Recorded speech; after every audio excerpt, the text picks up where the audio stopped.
తెలంగాణ రాజకీయం POCSO case చుట్టూ తిరుగుతోంది. బీజేపీ, కాంగ్రెస్, బీఆర్ఎస్ మధ్య డైలాగులు డైనమేట్లలా పేలుతున్నాయి. పోక్సో కేసులో బండి సంజయ్ కుమారుణ్ణి ముఖ్యమంత్రి కాపాడుతున్నారని కేటీఆర్ ఆరోపిస్తే, మైనర్ గర్ల్ కేసుపై పాలిటిక్స్ చేయడం తగదని సీఎం రేవంత్ రెడ్డి అంటున్నారు. మరోవైపు భగీరథ్ను సంజయ్ సరెండర్ చేశారా లేక పోలీసులు అరెస్ట్ చేశారా? క్లారిటీ ఇవ్వాలని డిమాండ్ చేస్తున్నారు కేటీఆర్. తెలంగాణలో పోక్సో కేసు ప్రకంపనలు రేపుతోంది. ఈ కేసులో బండి భగీరథ్ జైలుకు వెళ్లినా పార్టీల మధ్య డైలాగ్ వార్ తగ్గలేదు, సరికదా డబుల్ అయింది. పోక్సో కేసులో కేటీఆర్ తనను టార్గెట్ చేశారంటూ మండిపడ్డారు బండి సంజయ్. గత అసెంబ్లీ ఎన్నికల్లో బీఆర్ఎస్ ఓటమికి తాను కారణమయ్యానని, ఇప్పుడు తన కేంద్ర మంత్రి పదవి పోవాలని కోరుకుంటున్నారన్నారు. బీఆర్ఎస్ దయాదాక్షిణ్యాల మీద కేంద్ర సర్కార్ నడవడం లేదన్నారు. తన కుమారుణ్ణి తానే స్వయంగా పోలీసులకు అప్పగించానన్నారు కేంద్ర మంత్రి బండి సంజయ్. అయినా తన మీద విమర్శలు చేయడం తగదన్నారు. కన్న కొడుకును ఓ తండ్రి పోలీసులకు స్వయంగా అప్పగించినటువంటి సందర్భం ఏదైనా ఉందా? వాళ్ళ కన్న కొడుకును నేను తీసుకుపోయి విచారణకు సహకరించాలని చెప్పి నాకు సమాచారం వచ్చిన వెంటనే నా కొడుకును అప్పగించాను. పోక్సో కేసుపై స్పందించిన ముఖ్యమంత్రి రేవంత్ రెడ్డి, కేటీఆర్ బావమర్ది కేసులో అయినా బండి భగీరథ్ కేసులో అయినా చట్టం ఒకేలా వ్యవహరించిందన్నారు. కేటీఆర్ మైనర్ అమ్మాయిని అడ్డం పెట్టుకుని రాజకీయం చేస్తున్నారని ఆగ్రహం వ్యక్తం చేశారు. బండి భగీరథ్ను పోలీసులు అరెస్టు చేశారని ప్రకటించారు. మా పోలీస్ సిబ్బంది చెప్పిందే నేను నమ్ముతాను. అతన్ని అరెస్టు చేసినము. ఒకవేళ సరెండర్ చేస్తే వాళ్ళ పిల్లవాడిని వాళ్ళ ఇంట్లో పెట్టుకొని పోలీసులను పిలిపించి అప్పచెప్తారు.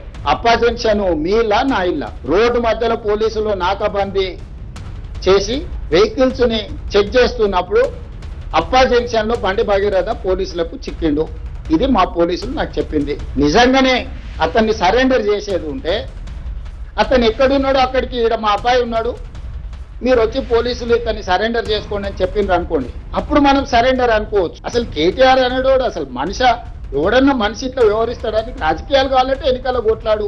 కేంద్ర మంత్రి భగీరథ్ను అప్పగించామని చెబుతుంటే ముఖ్యమంత్రి అరెస్టు చేశారంటున్నారని, అసలు భగీరథ్ సరెండర్ అయ్యారా అరెస్ట్ అయ్యారా క్లారిటీ ఇవ్వడం లేదన్నారు కేటీఆర్. 9 రోజులు ఒక పాక్సో నిందితుని దేశంలో ఎక్కడైనా వదిలిపెట్టిందా? ఎందుకు నీకు అంత అండర్స్టాండింగ్ ఏంది మీ ఇద్దరికి? నీకు ఎందుకు భయం? ఒక నిందితుడిగా చూడాలా? వారు ఎవరైతేందా ఎందుకు కాపాడినామని అడుగుతున్నా ముఖ్యమంత్రిని. నువ్వు నీ ఫ్రెండ్ కాదా? నీ ఫ్రెండ్ ఆర్ఎస్ బ్రదర్స్ కాదా ఇద్దరు? మీరు సామాన్యుడైతే ఊకుంటారా పోలీసులు? వాళ్ళ తల్లిని తండ్రిని తీసుకొచ్చి పోలీస్ స్టేషన్లో కూర్చోబెట్టారు అంటే మీరు కేంద్ర మంత్రి కాబట్టి స్పెషల్ ఎక్సెప్షనా?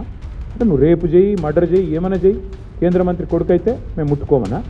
రేవంత్ రెడ్డి ఉన్నాడు మా దోస్తు కాబట్టి కాపాడుకుంటామనా? చివరికి దిక్కులేక నేను హైకోర్టుకు సల్యూట్ చేస్తున్నా. బెయిల్ కోసం ప్రయత్నం చేసిండ్రు మీరు, అది రాకపోతే సచ్చినట్టు నువ్వు అరెస్ట్ అంటావు, ఆయన లొంగుబాటు అంటాడు. ఇద్దరు డ్రామాలు.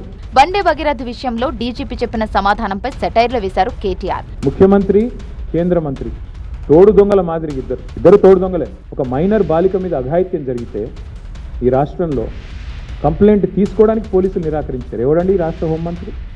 ఆమె మీద జరిగిన అఘాయిత్యానికి సంబంధించి వాళ్ళ తల్లిదండ్రులకు చెప్పి బోర్మని ఏడిస్తే నిందితుని పట్టుకోవాల్సింది పోయి 9 రోజులు రాచమర్యాదలు చేసి కాపాడిన ఏమంటాడు మీ డీజీపీ? ఆయనకి ఏమైనా ఉందా తలకాయ? అసలు ప్రైమ్ మినిస్టర్ బందోబస్తులో బిజీగా ఉన్నాం అందుకే కేసు పెట్టలేదా?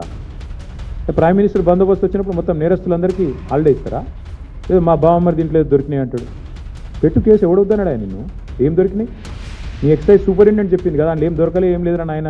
నువ్వేమైనా ప్లాంట్ చేయబోయినట్టున్నావు, మీ వాళ్ళకి చెప్పేది ఆడ ఇరికీయమని చెప్పినట్టున్నావు, అది ఇరికేయలేకపోయినా నేనేం చేస్తుందానికి? పోక్సో కేసులో బాధితురాలికి న్యాయం జరిగే వరకు బీఆర్ఎస్ పోరాడుతుందన్నారు కేటీఆర్.